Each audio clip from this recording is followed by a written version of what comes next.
ભાવનગર મહાનગરપાલિકા કચેરી ખાતે આમ આદમી પાર્ટી અને પોલીસ વચ્ચે થયું ઘર્ષણ।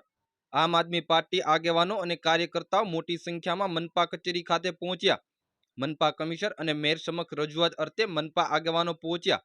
મનપા કચેરી ખાતે વિરોધ સાથે રજૂઆત કરવા આવેલા આમ આદમી પાર્ટીના આગેવાનો પ્રવેશ આપવામાં ન આવતા હલ્લાબોલ કર્યો।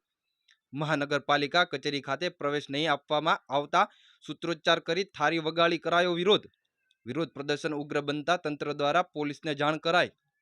વિરોધ પ્રદર્શન ઉગ્ર બનતા નીલમબાગ પોલીસ મથક પીઆઈ સહિત કાફલો ઘટના સ્થળે પહોંચ્યો।